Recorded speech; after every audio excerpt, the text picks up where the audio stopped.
my name is Cassie Barrera. I work as an admissions advisor for the online graduate programs within KU School of Education. I myself am a KU graduate, so I went to KU for my undergrad. I got my bachelor's degree in unified early childhood. So happy to be back, working with prospective KU students. And then I will pass it over to my colleague, Jeremiah. Hi, my name is Jeremiah. I'm actually very new to these programs. I'm excited as much as I'm sure a lot of our attendees are to learn more about them and kind of get an idea of what they can offer students. I've been working with the MBA program online as well as the sport management program online for about 2 years. So I have a good idea of how the process works, but like I said, I'm very excited to learn more about these educational programs. And if we go to the next page, and what we'll do now is kind of introduce some students and alumni.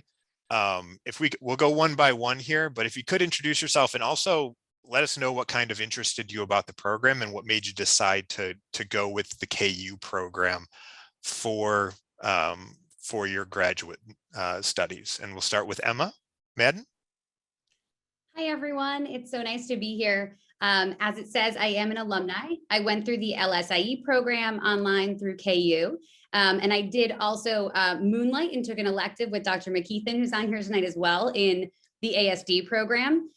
What really drew me to KU was the way the modules worked for the online program. It allowed me to do that while working full-time as a middle school special education coordinator. And that flexibility was really key. And one of the biggest things that I didn't know I would love about the program was really connecting with people. And I would say across the globe. I did a couple of my classes with students internationally, as well as just people from across the country, which was a really great feature to just learn more about how education looks across the globe and not just within my little bubble of Massachusetts.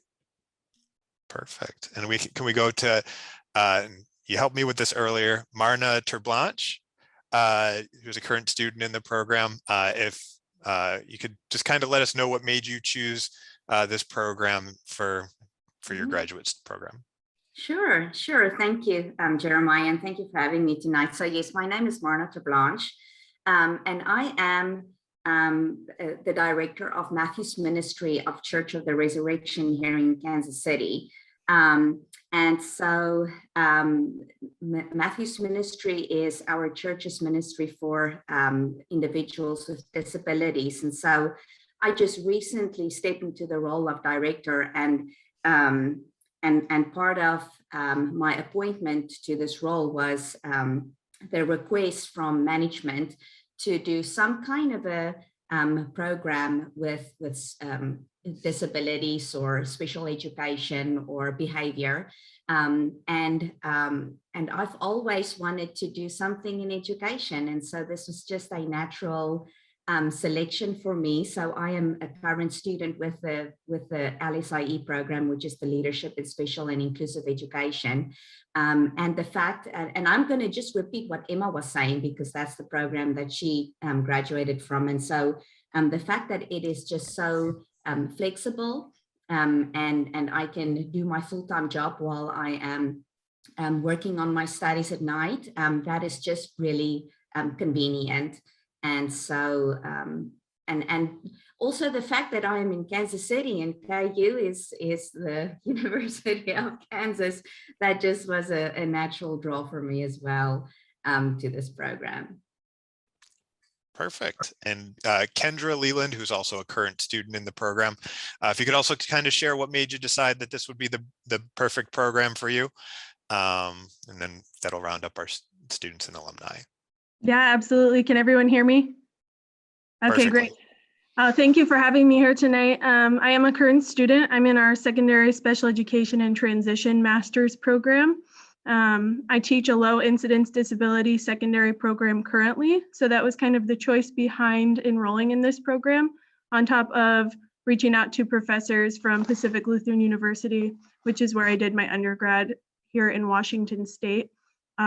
I have a very close professor in special education. Her name is Vanessa Tucker, and she raved about the teachers in the special education department at University of Kansas.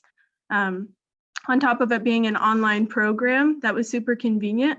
I'm always skeptical of online college programs, but this has really been the best decision I could have made for my career moves in the future. The professors have all gotten to know us so personally, and it truly is designed especially for all of you wanting to be in the teaching field or being a teacher and doing the master's program at the same time. You are truly the number one priority. It's designed around your work life. It's very intentional work, and it's very purposeful. So thank you for having me tonight. Thank you so much, Kendra. And then for faculty and staff for the program, we'll start with Dr. Maruchek.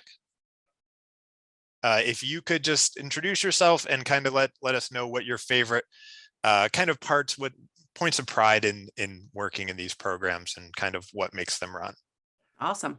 Thank you. I too am very excited to be here tonight. I love getting to connect with former students. I almost said old students, Emma, I'm sorry. Former students, my apologies. So as it says on there, I'm the lecturer academic program associate, which means I'm basically the coordinator for the LSIE program, the Leadership in Special and Inclusive Education Certificate Program. One of my current students is here tonight, and one of my former students is here tonight.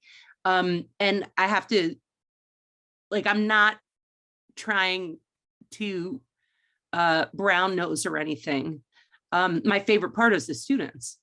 My favorite part is getting to know folks from across the globe, as Emma said. And, I too, Kendra, was very skeptical of the whole online thing. But I've been doing this for 5 years now. And I really, really enjoy it. There's great things about face-to-face opportunities and wonderful learning opportunities. But online gives you some flexibility and some opportunities to do some pretty progressive and kind of cutting edge and new things that really push folks to new places. And I think that's my favorite thing about being part of the program. Perfect. Thank you so much. And Kate Quick McCormick, I know you don't have a lot of hands-on with the program, but you're sitting in with us tonight. Would you like to introduce yourself? Yeah, hi everyone. My name's Kate Quick McCormick. Great to be with you all.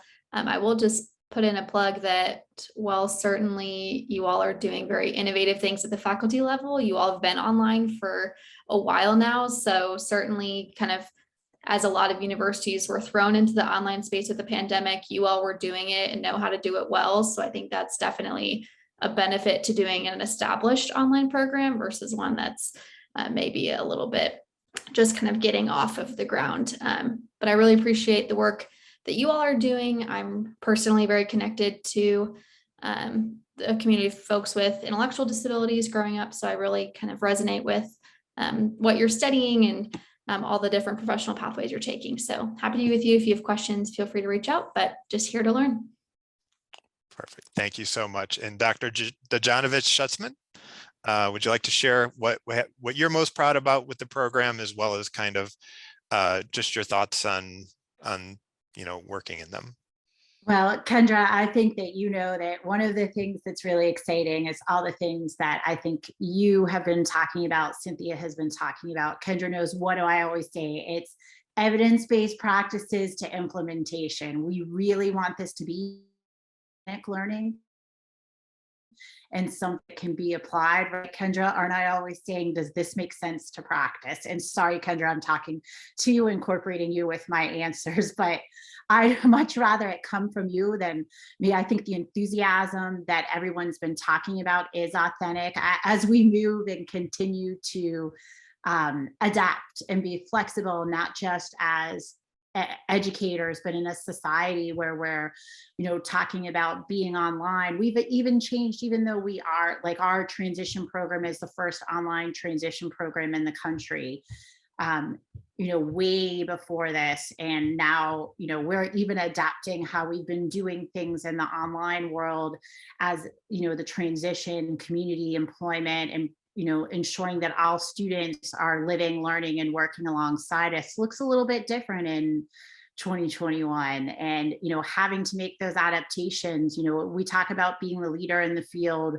I'm proud that our KU students will be the first students to be able to sit for the national transition certification, so that it's showing that it's not just that we're leading and innovative in education practices at KU, but we're looking at making sure that you really are prepared or being recognized, not just in the state of Washington or Kansas, but and I'm sorry, I forget who said that earlier, but it's really being connected with what's happening, nationally and internationally, and looking at, those trends. And so it is exciting. It's exciting to be able to connect and work with professionals from across the country. Great. And last but certainly not least, Dr. McKeithen, as we kind of round out introductions, what are some points of pride and enthusiasm, as were previously mentioned? What really excites you about the programs? So I've been working for KU for a little over 5 years. Cynthia and I started about the same time. I absolutely love this job because I get to know my students from all over the world. And prior to this, I worked, I taught at different universities in face-to-face programs. I did not spend as much time with my individual students as I do working online with students. So that surprised me, but I love that. We also have weekly, students have the option if they want to do a weekly video chat, a weekly video discussion versus traditional discussion. You can decide to do traditional if you want, but almost every student that does it one time wants to come back and do that in every single class. And they love, and when we all love, just doing a big Zoom meeting like this with people from all over the world who have an interest in autism, and we talk about important issues and trends and latest research, but it also gives us an opportunity to establish relationships and share challenges and ideas. And often the students who graduate, they still come back once or twice a year. We have meetings where we just kind of catch up and see how things are going. And the students establish relationships with one another. So even when they're not in my classes, they work collaboratively in other classes, and they become friends. So I love that the students connect with each other and they connect with us. So I think the KU programs, I know they're rigorous. When I first got hired for KU, I was surprised how much work it was, but it's manageable, it's a routine, and the students love it. And I don't remember who said, I think it was Stacy, who said that what we teach you in the classes, you can turn around and apply in multiple settings immediately. So I love when students tell us that what they're learning is making a difference in their lives and with the people that they're working with. So. Perfect. Well, thank you, everybody. That rounds out our introductions. So now we're going to jump right into our roundtable discussion for questions. At any time, if our panelists have questions, definitely take advantage of unmuting yourself, asking your question live. You can also enter questions into the chat feature if that's more comfortable for you. But we will go ahead and get kicked off with our questions. So first, while we wait for some to come in, we can start with questions for our students and alumni. So I will go ahead and start with Emma, since you are a recent graduate of the LSIE program. Why don't you just tell us what surprised you most about the program? I think the thing that surprised me most was how connected I felt. I went into it thinking, I'm going to sit behind my computer screen for a few hours a week, write some papers, email them to this robot in the sky, and then get a grade back. And as Dr. M will attest to, she was definitely not my robot in the sky. She had to meet with me weekly and chat with me. And I developed great friends through our thought partner groups in the LSIE program, who I still speak to today. And so even though we graduated over a year ago now, we still use each other as thought partners, or if we have questions about things or something reminds us of Dr. M, we don't tell her, but we tell each other. And so, you know, it still kind of goes on today with that connection. And it really, I went to an undergrad and a master's program in person, and I still feel just as connected with my KU friends as I did with the friends that I met in person. That's awesome. That's definitely encouraging to hear. I think that's what I get a lot on the phones is, what is it like taking an online program? What are interactions like with your colleagues and professors? So that's awesome. Thank you for sharing. I will then throw it over to Kendra. What could you tell us? What is something that has most surprised you within the transition program? Is it bad that I have the same answer? I mean, the connectedness to my professors has been huge. I'm in Washington State, and I went to Pacific Lutheran University in Washington State for my undergrad degree. And I feel just as connected to these professors and to my colleagues. I text them all the time. I'm like, I don't understand this assignment. What did you do for this? What are your thoughts on this? The connectedness is huge. Also, I'll say it again, the intentionality behind the work. Dr. Dejanovic said it perfectly, that everything, and I feel this not just from her, but from all of my professors, that everything that's taught in the class is so easily applicable to my practice. I'll bring in assessments that are copied directly out of the book and do them with my students the next day. Cause I'm like, I haven't, last year I was like, I haven't been doing transition assessments. My students are secondary, you know, they should be doing this. I just came in, I copied them, I gave them to my paras, and I was like, we got to start doing this. The intentionality is real. You can just turn everything around right back into your classroom. None of my classes have been any waste of time. I've learned so much. Awesome. Thank you for sharing. And then we will go to Marna. If you could just share with us, what do you think has surprised you most about the LSIE program? So I came into the program with no preconceived ideas. I didn't grow up here in the US. I don't know if you've noticed, I have a little bit of an accent.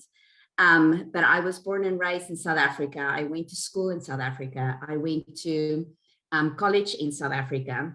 So when I was asked to do a grad certificate in something related to special needs, I was scared and terrified, and this seemed like a good choice. I have to admit, I didn't research a lot of programs. I actually had our HR director help me with finding a right fit for me.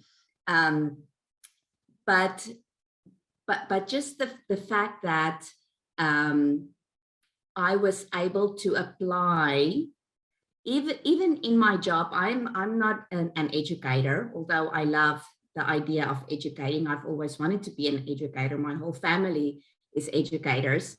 But just the fact that I can apply the things that I learned from this program, and again, I'm currently in the Leadership in Special and Inclusive Education program, even in my current job as a ministry leader, that says a lot about the usability of the program. I was able to do all my projects. So for each class, you do a project that runs from the beginning through the end of the class, in addition to the assignments that you're doing. And I was able to do all of my projects on something that was really practical for my ministry, that I could apply to my ministry. And so the fact that the professors were so flexible in order to incorporate that into the program, that was just a wonderful experience, and still is for me. Perfect. And we do want to encourage, if you are in the, if you have logged in and we've made you a panelist, you're more than welcome to share your video. We love seeing smiling faces.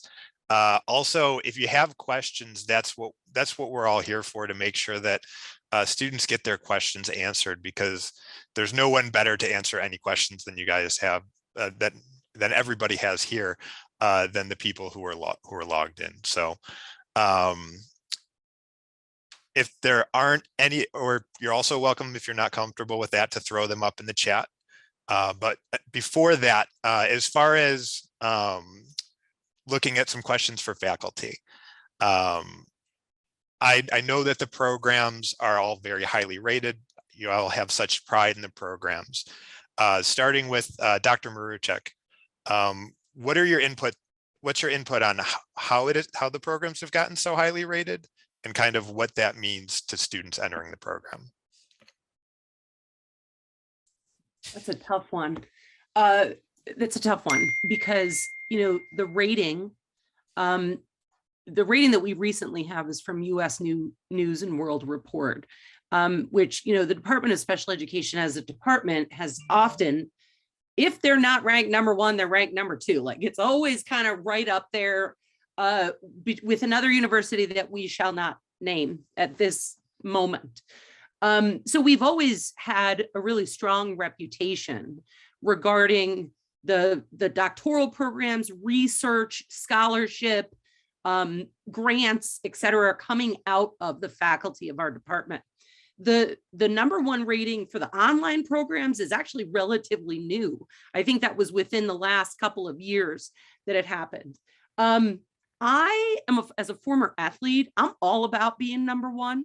I'm all about it. Like, we're number one, and I will say that all the time, and I will drop that in conversation. Like sometimes I just say it, like, "Hi, I'm Dr. Maruchek. I work in a number one online program," just because it's a cool little factoid. I think the thing that makes me most proud and most excited about the programs is that we're not satisfied with that. You know, we've really recently been having some conversations about, it's cool, we're number one, that's great. How do we maintain that reputation as a leader in the field for online programs? I think, who said that at the beginning? Cassie, you said at the beginning, like we all started, you know, we were teaching online long before everybody else joined this. and I feel like so many universities were kind of thrust into it. And for those of you who are current educators and are in schools right now, or were in schools through the beginning and the middle and wherever we are now in this pandemic, so many of you experienced literally being dropped into online teaching. And I think one thing that I'm very proud of, and I think that really differentiates our programs from other programs, which makes me think we really truly are number one, is that we're good at this. We've figured it out to make it, we figured it out to be a really deliberate set of actions, deliberate content. Like all the students are saying that the content they took and turned around and used it. We've been doing this for a while now, and we're just getting better at it. While other people were scrambling and trying to get their feet under them, we were killing it already. And we're just looking to get better at this point. And I think that that's really exciting. So we are number one, and we will also continue to be number one, because that isn't even enough for us in some ways. I hope that answers your question, Jeremiah. I don't know. It does. I was going to say, I was going to pass it on to Dr. Dejanovic and Dr. McKeithen. It's a tough act to follow. A lot of confidence in that statement. Hey, by the way, just so you know, we're number one. Does anybody know what number the program? No. Okay. Yeah, so anything to add about the ranking and kind of how we achieve that? We'll go to Dr. Dejanovic. Really, thank you so much. So, you know, we get to take, and Kendra will know this, of course, I'm going to try and apply this, right, Kendra, to some life lesson. So if our program's number one, our students are number one, then our practice has to be number one. So we're really going to go out there and just as special educators, change the lives for everybody. And Cynthia and Glenda and Kendra all probably know what I'm going to say, because we all want everybody to live, learn, and work and be our good neighbors, right? Is it the live, learn, and work that I always say? Isn't that what we always want for everyone?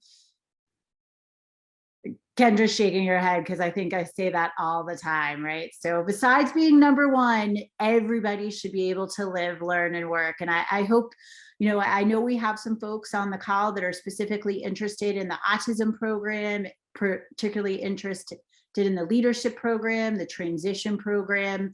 You know, I know we're not giving you a chance to ask your questions, but, you know, these are programs that are preparing you to work inside schools, to work in community agencies. That's where I think that, you know, I like that even the different perspectives of the students that are on, and, you know, Kendra saying, hey, I'm a teacher of students with low incidence disabilities. You know, you're one of the teachers of the 1% of the educators from across the country. And I think, Kendra, one of your questions when you first got started was how much the program and the content was going to apply to the student population you work with.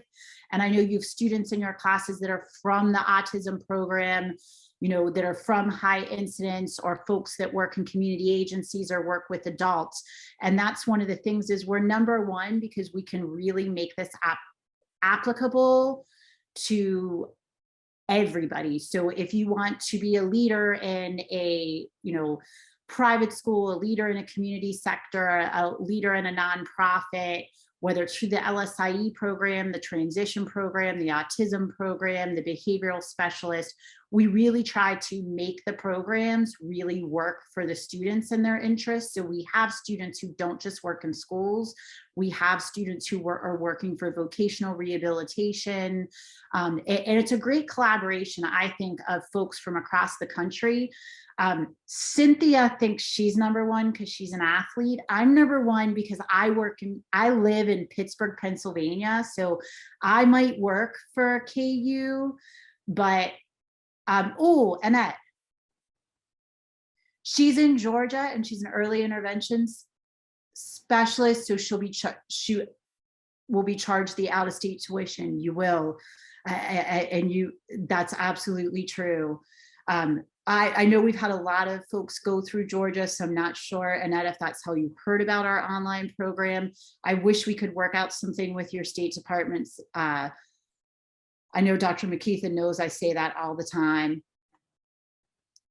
Okay, so Mohammed, you are in Jordan and want to come to the university. That's one of the great things about any of these programs, because the learning occurs on your own time. Sorry, Marna, you can speak to this.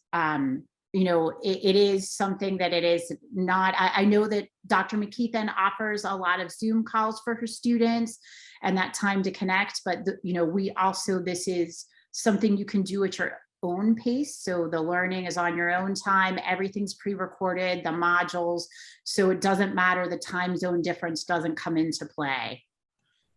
Dr. DeJohn, I'm sorry to interrupt, but Cassie, can we confirm as far as the out-of-state tuition, is that for the online program, is there a difference for that? Yeah, so what's nice about the online program is there is not going to be out-of-state versus in-state tuition. So being from Georgia, you will pay the same tuition price that someone would be paying in Kansas or even overseas.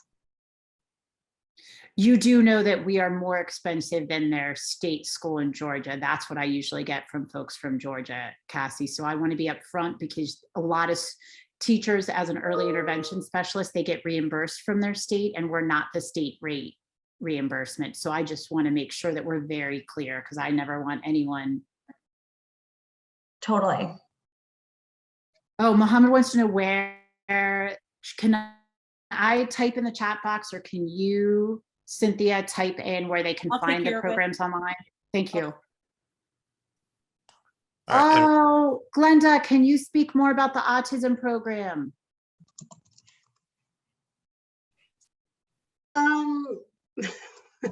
So I did want to add that when we first got the, well, that I can remember, the earliest time we got the #1 rating, it seemed like the person who was in charge of our department explained how that is determined. And one of the points had to do with student retention. And I do think that the autism program and all of the online programs, the retention rate, once students join the classes, they seem very happy that they're in the courses. And I've only had very few students leave the program, and the few students that did leave, it was because they had some unique challenges that they just couldn't manage because they had some unexpected stuff happen in their lives. But most of the students were very happy, and they did complete the program. Several of my students go on, even if they're getting their autism masters or the autism certificate, they'll take Dr. Stacy's, Dr. Dejanovic's transition classes as electives, or the LSIE classes, and then they'll add on that micro-credential so that they can also graduate with a master's degree or a graduate certificate in autism, and then also that additional certification in transition or in LSIE. So I think that our students, at least the autism students, seem very pleased with the classes that they take for transition or LSIE.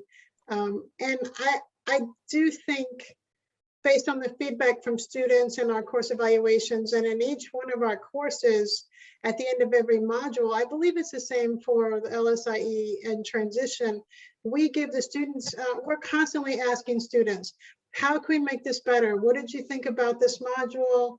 What did you like about this module? What could we have done differently? How could we have made this more meaningful to you? And then we make those changes. So I am very proud and excited that our programs are constantly changing and evolving so that we're meeting the needs of our students, whether they're teaching online or traditional or hybrid, in many different settings. Stacy was talking about transition for the autism classes. We have OT, we have occupational therapists, we have speech language pathologists, we have school psychologists, we have audiology majors, music therapists. We've had some museum studies, some social workers, we've had some medical doctors, and people who are learning about autism and starting programs at different universities. So I do love, like I think Stacy was saying, how we can collaborate with so many different stakeholders and see our particular area from a different perspective. And we learn from each other when we collaborate. So someone in audiology might know something about audiology and autism that I didn't know about. And so then we get to make the program better by adding that into the course. So, and we have lots of parents and caregivers. So I think we have a very well-rounded program with students who are very happy to be in the program. Perfect. Thank you all so much for your input on that question. I know it's something that students weigh heavily into everything. I did see in the chat as well a question about how students are able to still function in the program when they are not in Central Standard Time. Dr. Muruchek, I see you have your hand up. I don't know if this is concerning what I just mentioned or previous. Yeah, okay, I'd perfect. like to just address that really quickly. Dr. Dejanovich shared it kind of in the chat, but I think it's important to note that most of the programs, most of the courses are designed to be asynchronous, which means that you don't have to sign on a certain time to attend a lecture. You don't have to sign on a certain time to, post a discussion board. There are, many of the students here have spoken to the fact that there's quite a bit of a degree of flexibility in the way the courses are designed. I think everybody here is full-time or is currently a full-time educator or full-time, whatever it is you are, and participating in these incredibly rigorous frankly difficult, worthy courses. I think there are some elements where a synchronous meeting is required, depending on the course, depending on the program, and depending on the professor. I will say, and I think Emma, didn't you were you in a group with somebody from Dubai? I was going to say, we had a group with one student in Mountain Time, one Central, 2 Eastern, and someone who was in UAE. And we met all together as a group at least 4 times in the 8 weeks. And it might have been 5 a.m. during someone's time and someone was drinking coffee in their pajamas, or 10 p.m. in UAE. But we worked together as a group to figure out what the time zone differentials were. And it brought us closer together as a group to do the meetings all together. We had a WhatsApp chat because UAE doesn't have text messaging or something. So we had a WhatsApp chat going at all hours of the day that people would add to, and it worked out really well, no matter what our time zones were. Yeah. So, and it's important to note, it's not just students who are in different time zones. I'm out in Arizona. Stacy, as she mentioned, is in Pennsylvania. Glenda is in North Carolina. We're all over the place. So, we are well aware of the difficulty of navigating time zones. And we really work hard with students to figure out ways to do that. But again, most of the coursework is asynchronous. So doing it at 2 o'clock in the morning, my time, not a problem. Definitely. Thank you, guys. I want to take the time just to kind of say hello to Sean. It's nice to see you face to face. We have been working through the process. I just want to make sure, if you have any questions, because I know you are interested in LSIE, and what a great time. We have Dr. Maruchek here and Emma and Marna. So I just wanted to kind of put the spotlight on you for a second and see if there was anything top of mind for you that you were wanting to get answered. Yes, thank you. First, I'd love to say, Kendra, you kind of had me at intentional and purposeful, because we are also coveting our time, right? And so I definitely want to make sure the time is well spent. So my big question, I think, would be for Dr. Maruchek. Did I say your name correctly? You did that really well. Way to go. Well, thank you. That's the auditory learning, It's a tough one, I know. You were talking about, how asynchronous it is, and that there's some synchronous meetings. You're running all 4 courses, I would assume, for that. It's funny. My program, the LSIE program, is a relatively small program in comparison to other programs.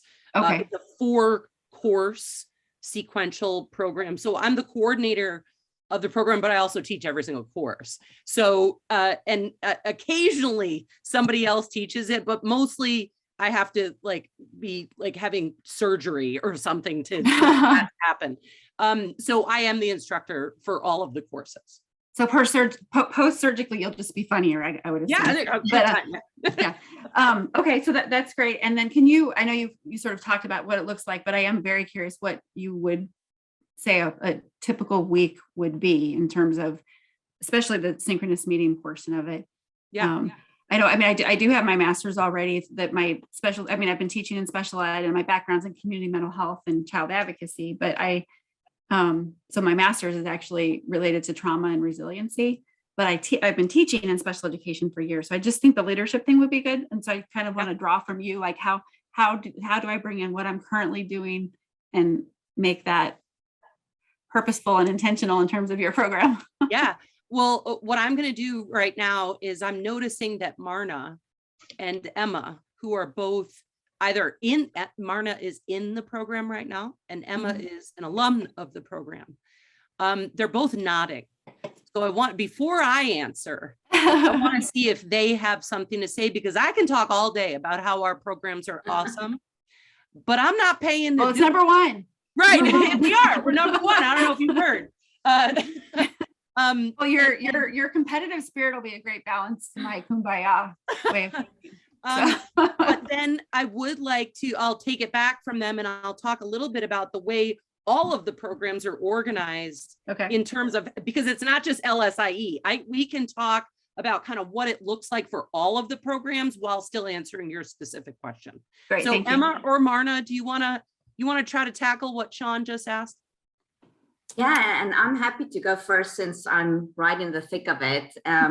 So Sean, I have a 40-hour a week job, and so I think we talked a little bit about our surprises earlier on, and what I didn't say was I was actually surprised at how many hours I would spend on coursework every week, and we've already mentioned how rigorous these courses are, but it is worth every hour that I've spent so far. So I can just, from a practical standpoint, I can just kind of share what my week looks like. And so, and it kind of, it changed from course to course.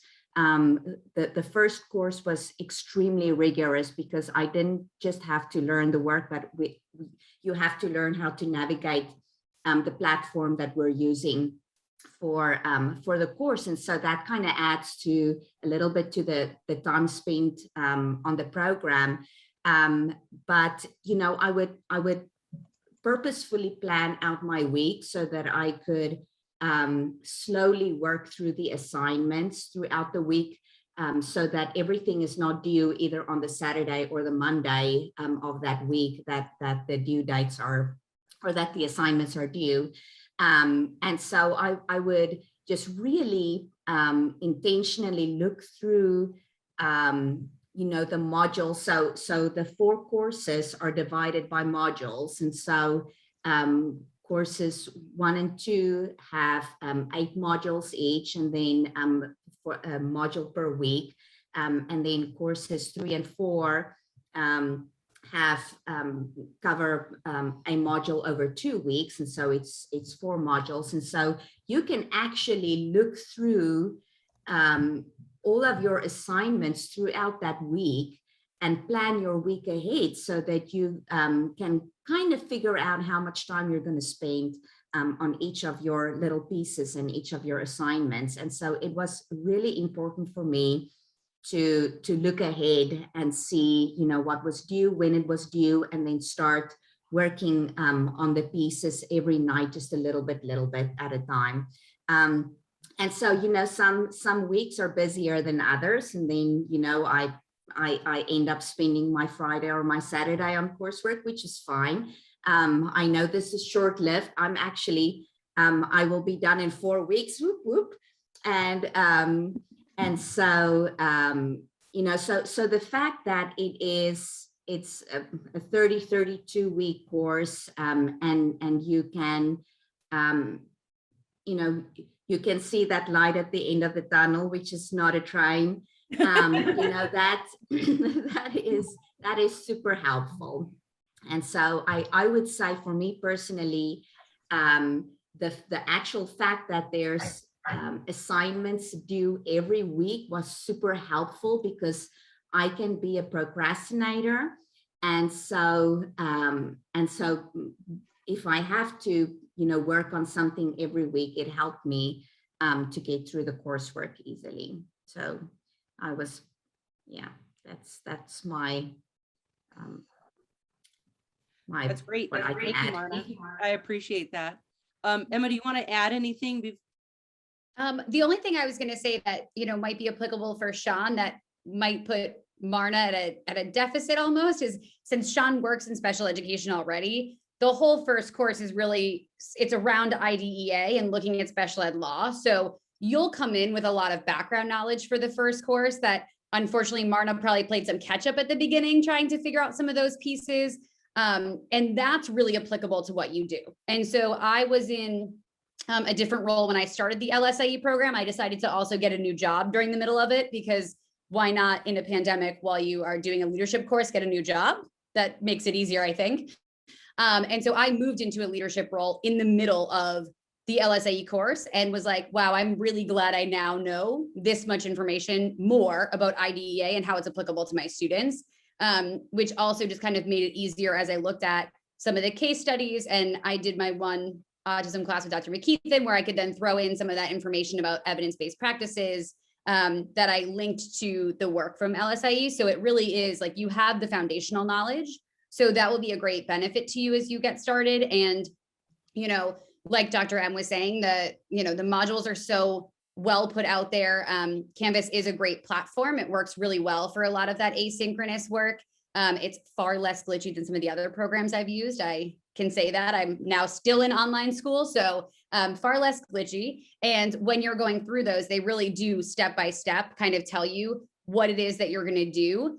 And the best advice that I can give you is most of Dr. M's questions are trick questions on the quizzes, and you will get them all wrong. And then you will have to meet with her and fight the points back, but it's okay. Emma, stop it. They are not. So all of those are true. I think to broaden it to the rest of the programs, it's important to note a few things. You're looking at 10 to 15 hours of work, I would say, a week. The readings, the research, engaging in assignments, engaging in discussion boards, et cetera, et cetera, et cetera. It's a time commitment. But to Marna's point, it is not the online like I took online classes during one of my masters, and all I had to do was show up and just put, oh my God, that was a really great comment. Thank you for sharing. And I got credit. And that's not what this is. Everything is going to be purposeful, useful, pertinent to what you're doing. And that goes for every program, regardless if you're talking about LSIE, you're talking about transition, you're talking about autism, you're talking about high incidence. All of them are really designed that way. I hope that answers your question. Looks like she said yes. It does. And I have a follow-up question. Sure. I'll try to make it tricky so that you have to justify your answer, but I'm joking. But so if you do the 4 classes for you, and then, and again, like I said, I already have a master's, so I'm not required to do this for any other certifications for anything. So I want this to be something that is beneficial. Mm-hmm. How could you then potentially, if I chose to, take those 4 classes and move further within your programs if I'm wanting to do something like that? Great question. I know it's possible. Okay. And really honestly, and I'm going to let Cassie and Jeremiah talk a little bit about the nuances of that. But what generally happens with the certificate programs, again, we have the LSIE, which is a certificate program, and we have the autism certificate right now. Do we have a transition certificate, Stacy? Not yet, right? Yes, we have a transition. It's undergrad though, isn't it? Yes, we've had the transition Okay. certificate for a couple years. See, I'm so quiet and such a wallflower, Sean, that she just forgets about me. That's okay. I knew, because I think it's an undergrad certificate, if I'm not mistaken. Your transition. It is not. It's not. We have, so our program is not a 4-class certificate like LSIE and autism. Right. Ours is a 5-credit certificate because our certificate actually allows you to have the national transition certification. So that's why ours is an extra class beyond what the others have, because we have to make sure that you're meeting all of the national competencies that the Council for Exceptional Children has established of what transition specialists need to know, because that's considered an advanced special education knowledge base. Right. Okay. So all of those certificate programs often are added on top of a master's, right? You already have the master's. So perhaps that's not what you're interested in, getting a second master's. What I can tell you is that Emma mentioned she's in online school. She's getting a doctorate right now. That's what I was wondering. Mm-hmm. Yeah. Do those classes directly in those credits apply? Nope, probably not. But did the classes position her to be a better doc student? You better be nodding. Now I see you. Yeah, she's nodding. Because I think of the rigorousness of our programs. I think it positions you to make that transition really nicely into a doc program. Mm-hmm. Okay, thank you. Yeah. And Sean, I'm not sure where you live. Currently, our department does have some scholarships available for our doctorate programs. So, I know Kendra's not leaving the state of Washington, so she's not going to be moving to Lawrence, even with the great opportunities that are offered. But there are, if you would decide to enroll in the LSIE program, you're going to be better positioned to get in and get those kind of doctoral scholarships that our department is offering. Okay, thank you. Perfect. And just with the little time we have left, because I think we're set to be done in 5 minutes here. A lot of great information's been shared, but I know everybody has their one tidbit, their one thing that they'd like to share with students who are either looking at entering the program or for students who are entering the program. So I was hoping to get just kind of what advice, and this is open to anybody, faculty, students, alumni, what advice would you give to a student who is looking at getting started in one of these programs, or a student who's about to start one of these programs?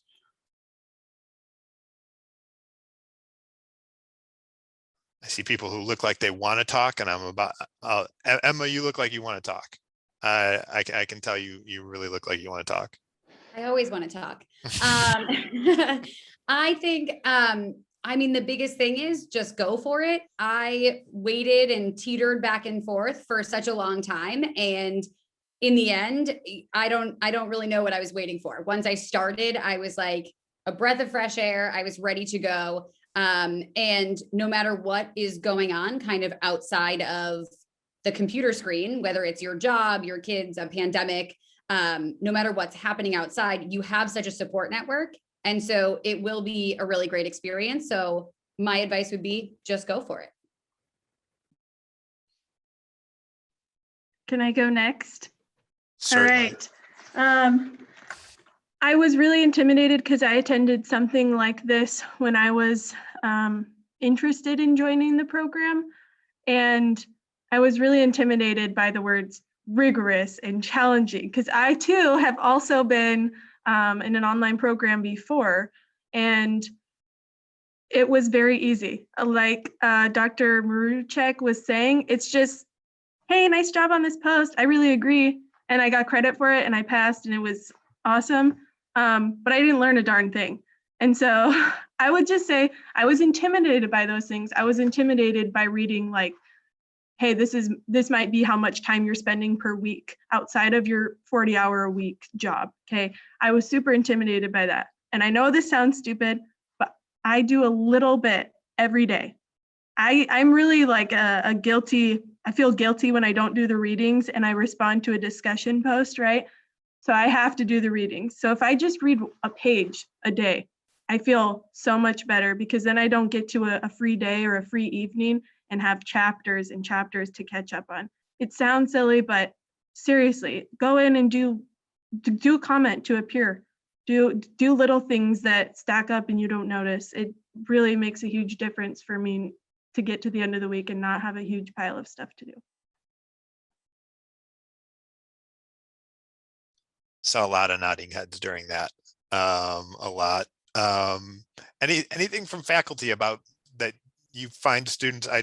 Dr. McKeithen, what advice you would give to students? I would encourage you, if you have any questions about the programs, or hopefully when you're in the programs, if you are, if something's going on that we need to know about, that you can't get your assignment done that week, or you don't quite understand what the assignment is asking you to do, you're not sure if you're doing something correctly, reach out to us. I mean, we're your advisors. We care about you. We want to help you on your journey. We really are, we're in your corner, and just take advantage of not only your peers in the class, but also your instructors. I mean, we want to be here for you. We like talking to you. We're more than happy to explain something to you.